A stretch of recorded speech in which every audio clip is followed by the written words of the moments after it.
Hi guys, ആരാണ് ഈ കൊതുക്? ഇവന്മാരെന്തിനാണ് നമ്മളെ വന്ന് ഈ കടിക്കുന്നത്? ഇവർക്ക് എന്തിൻ്റെ ആവശ്യം? രാത്രി 11 മണിക്ക് നമ്മളെ മൂളി വന്ന് വിളിച്ചിട്ട് നമ്മളെ കടിച്ചിട്ട് പോകാൻ ഇവർക്ക് എന്തിൻ്റെ ആവശ്യം? അതുകൊണ്ട് എന്തൊക്കെയാണ് ഈ കൊതുകിൻ്റെ പ്രത്യേകതകൾ? ഇവന്മാരെന്തിനാണ് നമ്മളെ വന്ന് കടിക്കുന്നത്? ഇവന്മാർ എത്ര ദിവസം വരെ ജീവിച്ചിരിക്കും?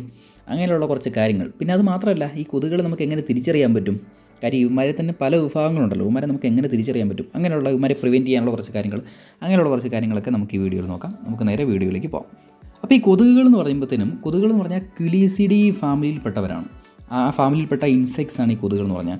ഈ കൊതുകുകളിൽ തന്നെ ഏതാണ്ട് 3500 സ്പീഷീസിൽപ്പെട്ട കൊതുകുകൾ നമുക്ക് ലോകത്തെമ്പാടും നമുക്ക് കാണാനാവും. അതിൽ തന്നെ ഈ ബ്രീഡുകളെ നമ്മൾ പരിശോധിക്കുമ്പോൾ ഈ കൊതുകുകളെ തന്നെ ഏറ്റവും പ്രധാനമായിട്ട് 3 ബ്രീഡുകളായിട്ടാണ് നമ്മൾ തരംതിരിച്ചിരിക്കുന്നത്. ഒന്നാമത്തെ ബ്രീഡ് എന്ന് പറയുമ്പോൾ തന്നെ ഏഡിസ് എന്ന് പറയും. ഏഡിസ് കൊതുകുകൾ നമ്മൾ ഈ സ്കൂൾ കാലഘട്ടങ്ങളിലൊക്കെ പഠിക്കുന്ന സമയത്തൊക്കെ നമ്മൾ ഒരുപാട് കേട്ടിട്ടുള്ള വാക്കുകളാണ് ഞാനീ പറയുന്നില്ല. ഏഡിസ് കൊതുകുകളുടെ ഏറ്റവും വലിയൊരു എക്സാമ്പിൾ എന്ന് പറഞ്ഞാൽ ഏഡിസ് ഈജിപ്റ്റിയാണ്. ഇവരെ തിരിച്ചറിയാൻ പറ്റുന്ന ഏറ്റവും വലിയൊരു കാര്യം എന്ന് പറഞ്ഞാൽ ഇവർ ഏറ്റവും കൂടുതൽ പകലായിരിക്കും ഇറങ്ങി നടക്കുന്നത്. പകലിറങ്ങി നടന്ന് പകൽ നമ്മളെ കടിക്കുക, അങ്ങനെ എല്ലാ പരിപാടികളും ഉമ്മാരുടെ പകലായിരിക്കും. പിന്നെ രണ്ടാമത്തെ വിഭാഗം എന്ന് പറഞ്ഞാൽ അനോഫിലസ് കൊതുകുകളാണ്. അനോഫിലസ് കൊതുകുകളെ നമുക്ക് തിരിച്ചറിയാൻ പറ്റുന്ന മാർഗ്ഗം ഈസിയാണ്. കാര്യം എന്താണെന്ന് വെച്ച് കഴിഞ്ഞാൽ ഇവന്മാരെല്ലാം നൈറ്റാണ് ഇവന്മാരുടെ പരിപാടി. രാത്രിയിലുള്ള പരിപാടികൾ, രാത്രി സഞ്ചാരകനാണ് ഈ അനോഫിലസ് കൊതുകുകൾ എന്ന് പറഞ്ഞു കഴിഞ്ഞാൽ. പിന്നെ ഈ ക്യൂലെക്സ് കൊതുകുകൾ എന്ന് പറഞ്ഞാൽ മൂന്നാമത്തെ ഈ ക്യൂലെക്സ് കൊതുകുകൾ എന്ന് പറഞ്ഞു കഴിഞ്ഞാൽ ഇവന്മാരെല്ലാം ഏറ്റവും കൂടുതൽ കാണപ്പെടുന്നത് റൂറൽ ഏരിയകളിലായിരിക്കും. അതായത് കുറച്ച് അഴുക്കും ഒക്കെ ഉള്ള, അല്ലെങ്കിൽ കനാലിനോടൊക്കെ ചേർന്ന് കിടക്കുന്ന അങ്ങനെയുള്ള ഏരിയകളിലായിരിക്കും ഇതിൽ ഏറ്റവും കൂടുതൽ ഈ ക്യൂലെക്സ് കൊതുകുകളൊക്കെ കാണപ്പെടുന്നത്. ഒരു എക്സാമ്പിൾ ഞാൻ പറയുകയാണെങ്കിൽ, ഇപ്പോൾ നമ്മുടെ അനോഫിലസ് കൊതുകുകൾ അല്ലെങ്കിൽ രാത്രി ഇറങ്ങുന്ന കൊതുകുകളൊക്കെ നമുക്ക് കാണണമെങ്കിൽ നമ്മൾ ഈ എറണാകുളത്ത് നമ്മൾ ഈ പനമ്പള്ളിനഗർ പാർക്കിലൊക്കെ ചെന്നിരിക്കണം രാത്രിയിലേ. അപ്പോൾ ആ സമയത്ത് കുറേ അവന്മാർ ഇങ്ങനെ വരും, ഇങ്ങനെ മൂളിപ്പാട്ടൊക്കെ പാടി ഇങ്ങനെ പെയ്യെ നമ്മുടെ അടുത്തോട്ട് വരും. എന്നുവെച്ചാൽ പൊതിയാണ്, നമ്മളെ സ്നേഹം കൊണ്ട് ഇങ്ങനെ പൊതിയാണ്. നമ്മൾ ഈ ട്രൗസറൊക്കെ ഇട്ടാണ് ചെന്നിരിക്കുന്നതെന്നിരിക്കട്ടെ, നമ്മുടെ കാല് മുട്ടിന് താഴോട്ടൊന്നും കാണത്തില്ല, അതുപോലെ അവന്മാർ കടിച്ച് പറിച്ച് കളയും. അവന്മാരാണ് അനോഫിലസ് കൊതുകുകൾ. ഇപ്പം നിങ്ങൾക്ക് കൃത്യമായിട്ട് മനസ്സിലായില്ല ഈ കൊതുകുകളുടെ വ്യത്യാസം. അപ്പോൾ നിങ്ങൾ ഈ പാർക്കിൽ പകലിൽ നിന്നിരുന്ന ആരാണ് കടിക്കുന്നത്? ലവന്മാർ ആ ഏഡിസ് കൊതുകുകളാന്ന് ഓർത്താൽ മതി. ഇപ്പം നമുക്ക് വ്യക്തമായിട്ടൊരു ഐഡിയ കിട്ടിയില്ലേ? അപ്പോൾ അങ്ങനെയാണ് ഈ കൊതുകുകളുടെ 3 ബ്രീഡുകളെയും പറ്റി നമുക്ക് പറയുമ്പോൾ ഉള്ളത്. അപ്പോൾ ഈ കൊതുകുകൾ എത്ര കാലം വരെ ജീവിച്ചിരിക്കാറുണ്ട്? സത്യം പറഞ്ഞാൽ ഈ കൊതുകുകളുടെ ആയുസ് എന്ന് പറഞ്ഞാൽ 5 തൊട്ട് 10 ദിവസം വരെ ഉള്ളൂ. ഈ 5 തൊട്ട് 10 ദിവസം വരെയുള്ള ഇരിക്കുന്ന സമയങ്ങളിൽ ഇവന്മാർ എഗ്ഗായിട്ടിരിക്കും. പിന്നെ കുറച്ച് ലാർവയായിട്ട് കുറച്ച് സ്റ്റേജ് ഉണ്ട്. പിന്നെ കുറച്ച് പ്യൂപ്പയായിട്ടിരിക്കും. അപ്പോൾ എന്ന് വെച്ച് കഴിഞ്ഞാൽ നോൺ ഫീഡിങ് ട്രാൻസിഷണൽ സ്റ്റേജ് എന്നാണ് പറയുക. പിന്നെ അഡൽട്ടറി സ്റ്റേജ്. അപ്പോൾ ഈ അഡൽട്ട് സ്റ്റേജിനാണ് ഇവന്മാരെല്ലാം പറന്നു പോയി ഇങ്ങനെ കടിക്കുന്നതും മുട്ടകളിടുന്നതും അങ്ങനെയുള്ള പരിപാടികളെല്ലാം ഇവന്മാർ ഈ അഡൽട്ട് സ്റ്റേജിനാണ്. അപ്പോൾ ഈ കൊതുകുകളുടെ ഏറ്റവും വലിയൊരു പ്രത്യേകത എന്ന് പറയുമ്പോഴത്തേനും മറ്റുള്ള ജീവികൾ, നമ്മൾ ഈ കാട്ടിലുള്ള മറ്റ് ജീവികളൊക്കെ എടുക്കുകയാണെങ്കിൽ അതിനകത്ത് തന്നെ ആണും പെണ്ണും ഉണ്ട്. അപ്പോൾ ഈ ആണുങ്ങളായിരിക്കും ഏറ്റവും കൂടുതൽ ഹൈലൈറ്റ് ആയിട്ട് നിൽക്കുന്നത്. ഇപ്പോൾ നിങ്ങൾ സിംഹത്തിൻ്റെ ഒക്കെ കാര്യം എടുക്കുക. സിംഹത്തിൻ്റെ ഒക്കെ കാര്യമാണെങ്കിൽ പറയുകയാണെങ്കിൽ ഇപ്പോൾ ഇവന്മാർ ഈ ആണുങ്ങളാണ് ഈ കാടിങ്ങനെ ഭരിച്ച് ഇങ്ങനെ നിൽക്കുന്നത്, എല്ലാവരെയും ഇങ്ങനെ നിയന്ത്രിച്ചിങ്ങനെ ഒരു മെയിൽ പാട്രിയാർക്കിക്കൽ ഒരു സമൂഹമാണ് അവിടെയൊക്കെ ഉള്ളത്. പക്ഷേ ഈ കൊതുകിൻ്റെ കാര്യം നമ്മൾ എടുക്കുകയാണെങ്കിൽ എല്ലാം നേരെ തരം തിരിവാണ്. കാര്യം ഇവന്മാരെന്ന് പറഞ്ഞു കഴിഞ്ഞാൽ ഇണ ചേരുന്നത് വരെ ഉള്ളൂ ഇവന്മാരുടെ കാര്യം. ഇണ ചേർന്ന് കഴിഞ്ഞ് കഴിഞ്ഞാൽ കൊതുകുകൾ മിക്കവാറും ആൺകൊതുകുകളൊക്കെ ചത്തുപോയിരിക്കും. അല്ലെങ്കിൽ പിന്നീടുള്ളതെന്ന് പറയുമ്പോഴത്തേന് ഈ പെൺകൊതുകുകൾ മാത്രമേ ഉള്ളൂ. അപ്പോൾ ഈ പെൺകൊതുകുകൾക്കും മാത്രമുള്ള ചില പ്രത്യേകത എന്ന് പറയുമ്പോഴത്തേനും നമ്മുടെ ഈ ശരീരത്തിൽ നിന്ന് നമുക്ക് ബ്ലഡ് വലിച്ചെടുക്കണമെങ്കിൽ നമുക്ക് എല്ലാവർക്കും അറിയാവുന്ന പോലെ നമ്മുടെ ആശുപത്രിയിലൊക്കെ ചെന്ന് എന്ത് ചെയ്യും? ഒരു സൂചി യൂസ് ചെയ്യും. അല്ലെങ്കിൽ നമുക്ക് നമ്മുടെ ബോഡിയിൽ ഒരു ചെറിയ കട്ടുണ്ടാക്കണം, എങ്കിൽ മാത്രമേ ബ്ലഡ് വെളിയിലേക്ക് വരുള്ളൂ. അപ്പോൾ നമ്മുടെ സ്കിന്നിൽ കട്ട് ചെയ്യാനുള്ള ഇവന്മാർക്കൊരു സാധനമുണ്ട്. അതിൻ്റെ പേരാണ് ഈ പ്രൊബാസിസ് എന്ന് പറയും. അപ്പോൾ ഈ സാധനം ഈ ഒരു നീഡിൽ ഈ പെൺകൊതുകുകൾക്ക് മാത്രമേ ഉള്ളൂ. അതുകൊണ്ട് എന്ത് ചെയ്യുക, ഇത് വളരെ സ്ട്രോങ്ങുമാണ്. അതുകൊണ്ട് ഈ പെൺകൊതുകുകളാണ് ഇണചേർന്ന് കഴിഞ്ഞാൽ പിന്നെ അവർക്ക് എഗ്ഗിനെ എങ്ങനെയെങ്കിലും വീഴ്ച ഇങ്ങനെ എടുക്കുക എന്നുള്ള മാത്രമുള്ള അവരുടെ ഗെയിം. അല്ലാതെ ഇണയെ നോക്കുക എന്നുള്ള ഗെയിമൊന്നും അവരുടെ കയ്യിലില്ല. കാര്യം ഈ 5 തൊട്ട് 10 വരെ ഉള്ള ദിവസങ്ങളെ ഇവന്മാർ ജീവിച്ചിരിക്കുന്നുള്ളൂ. അപ്പം ഈ 10 ദിവസത്തിനുള്ളിൽ എല്ലാ കാര്യങ്ങളും നടക്കണം. അപ്പോൾ എന്ത് ചെയ്യും? ഇവന്മാർ 100 തൊട്ട് 200 വരെയുള്ള ഇവൾമാർ ഈ 100 തൊട്ട് 200 വരെ ഉള്ള മുട്ടകളുണ്ടല്ലോ, ഈ പെൺകൊതുകുകൾ അത്രയും കാലത്തിനുള്ളിൽ ഇങ്ങനെ ഇട്ടങ്ങ് തീർക്കും. അതും 2-3 ദിവസത്തെ ഇടവേളയ്ക്ക് ഇങ്ങനെ മുട്ടകളിട്ട് ഈ 10 ദിവസത്തിൻ്റെ ഇടയ്ക്ക് ഇവന്മാരൊക്കെ എത്രത്തോളം ജനറേഷൻ ഉണ്ടാക്കാൻ പറ്റുമോ അത്രത്തോളം ജനറേഷൻ ഉണ്ടാക്കിയിട്ടായിരിക്കും ഈ പെൺകൊതുകുകൾ അവസാന ശ്വാസം വലിക്കുന്നത്. അങ്ങനെയാണ് ഈ പെൺകൊതുകുകൾ മാത്രം നമുക്ക് പലർക്കും അറിയാത്ത കാര്യമാണ് ഈ പെൺകൊതുകുകൾ മാത്രം കടിക്കത്തുള്ളൂ. കാര്യം നമ്മുടെ വിചാരം എന്ന് പറഞ്ഞാൽ എല്ലാ കൊതുകുകളും കടിക്കുന്നതാണ്.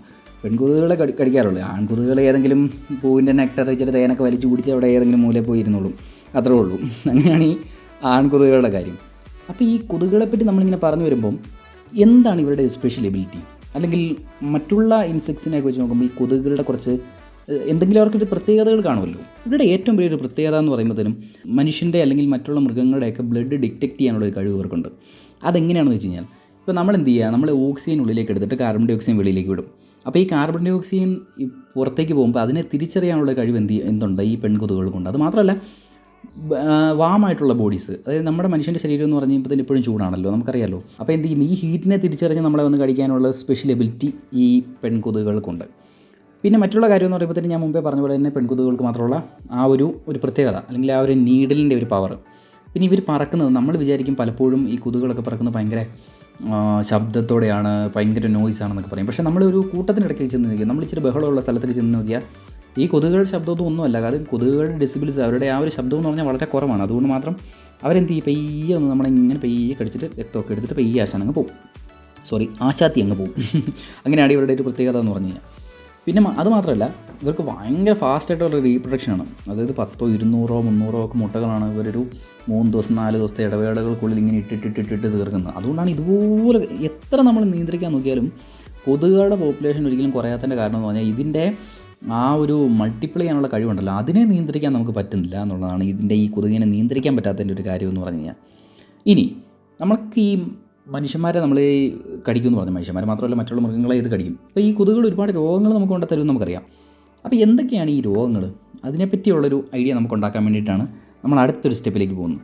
അപ്പോൾ എന്തൊക്കെയാണ് ഈ ഒരു രോഗങ്ങളെന്ന് വെച്ച് കഴിഞ്ഞാൽ മലേറിയ, പിന്നെ നമുക്ക് എല്ലാവർക്കും അറിയാവുന്ന പോലെ ഡെങ്കിപ്പനി, പിന്നെ ചിക്കൻ ഗുനിയ, അതുപോലുള്ള പനികൾ. പിന്നെ ഏറ്റവും ഇപ്പോഴൊക്കെ ഇന്നത്തെ കാലത്തൊക്കെ വളരെ വിരളമായിട്ട് വരുന്ന കാര്യമാണ് ഈ മന്ത് എന്ന് പറഞ്ഞു കഴിഞ്ഞാൽ. അത് മാത്രമല്ല, നമ്മളിത് കടിച്ചാൽ ഇത് നമുക്ക് ഒരുപാട് വൈറസസും എന്താ പറയുക അണുബാധ അങ്ങനെ കാര്യങ്ങളൊക്കെ നമുക്ക് ഉണ്ടാവും എന്നുള്ളത് ശരിയാണെങ്കിൽ പോലും ഈ കൊതുക് കടിച്ചാൽ ഇത് മാത്രമല്ല പ്രശ്നം, നമുക്ക് ഭയങ്കരമായിട്ട് അലർജി ഉണ്ടാവും. അതായത് നമ്മളെന്ത് ചെയ്യും, നമുക്കൊരു കൊതുക് അതിനെ കടിച്ചിട്ട് നമ്മളിങ്ങനെ പോയി കഴിഞ്ഞാൽ നമ്മൾ വെറുതെ ഇരിക്കുകയാണോ, ആ കൊതുക് കടിച്ചിട്ട് പോയി കഴിഞ്ഞാൽ ആ നിമിഷം തൊട്ട് നമ്മൾ ചൊറിയാണ് അവിടെ. നമ്മൾ ആ ഒരു സ്ഥലം എങ്ങനെയെങ്കിലും നമ്മളൊന്ന് ആ ഒരു ഇച്ചിങ് ഒക്കെ ഒന്ന് ഒഴിവാക്കിയെടുക്കാൻ വേണ്ടി നമ്മൾ ശ്രമിക്കും. അതാണ് അങ്ങനെയുള്ള പല പല കാര്യങ്ങളുണ്ട്. പിന്നെ ചില വ്യക്തികളുടെ സ്കിന്നിൽ ഈ കൊതുക് കൊണ്ടിരുന്ന അല്ലെങ്കിൽ അവരുടെ ബോഡിയിലുള്ള ചില പാർട്ടിക്കിൾസിനൊക്കെ ഭയങ്കര അലർജി ഉണ്ടായിരിക്കും. അപ്പോൾ എന്ത് ചെയ്യും, ഓരോ ആളുകളിലും കൊതുക് കടിക്കുമ്പം ആ ഒരു ഭാഗം എന്ത് ചെയ്യും, കുറച്ചൊക്കെ ഇങ്ങനെ വീർത്ത് വരും. പക്ഷേ അതിൽ തന്നെ ഒരുപാട് വ്യത്യാസങ്ങൾ വരും, ഒരുപാട് അങ്ങ് ഭയങ്കരമായിട്ട് അലർജിക് റിയാക്ഷനൊക്കെ ആയിട്ട് മാറാനും സാധ്യതയുണ്ട്.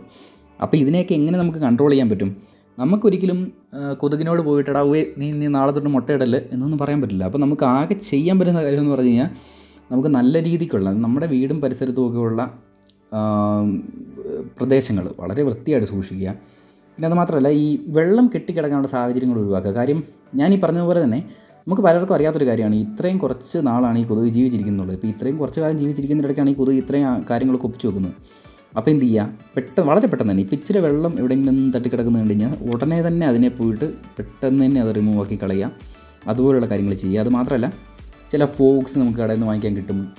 പിന്നെ കൊതുകിനെ ഒഴിവാക്കുന്ന, മനുഷ്യന് വളരെയധികം ഹാംഫുൾ അല്ലാത്തത് എന്നാലും കൊതുകിനെ ഒഴിവാക്കാൻ പറ്റുന്ന തരത്തിലുള്ള ഒരുപാട് പ്രൊഡക്ട്സ് നമ്മുടെ മാർക്കറ്റിൽ അവൈലബിൾ ആണ്. അതൊക്കെ കുട്ടികൾക്കൊക്കെ പറ്റുന്നതാണോ, അല്ലെങ്കിൽ നമ്മുടെ വീട്ടിൽ കുട്ടികളൊക്കെ ഉണ്ടെങ്കിൽ അവർക്കും കൂടെ കംഫർട്ടബിൾ ആണോ എന്നൊക്കെ നോക്കി അങ്ങനെയൊക്കെ ഉപയോഗിക്കുക. അത് വളരെയധികം കൺട്രോളബിളായിട്ട് ഉപയോഗിക്കാവുള്ളൂ. പിന്നെ മറ്റുള്ള കാര്യം എന്ന് പറഞ്ഞാൽ, നമുക്ക് ഏറ്റവും കൂടുതൽ ചെയ്യാൻ പറ്റുന്ന കാര്യം എന്ന് പറഞ്ഞാൽ ഈ കൊതുക് വല എന്നൊക്കെ പറയുമല്ലോ.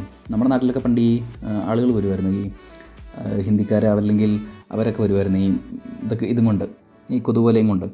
അപ്പോൾ ഇന്നും ഉണ്ടെന്ന് തോന്നുന്നു. ഇന്നിപ്പോൾ നമുക്ക് ഓൺലൈനിൽ പോലും നമുക്ക് വാങ്ങിക്കാൻ പറ്റുമല്ലോ കൊതുകുവലയൊക്കെ. അപ്പോൾ ഇങ്ങനെയുള്ള കൊതുകുവല ബാക്കി കാര്യങ്ങളൊക്കെ ഉപയോഗിക്കുക. പിന്നെ അപ്പോൾ അതൊക്കെയാണ് ഈ കൊതുകിനെ കുറിച്ചുള്ള കുറച്ച് വിശേഷങ്ങൾ എന്ന് പറഞ്ഞു കഴിഞ്ഞാൽ.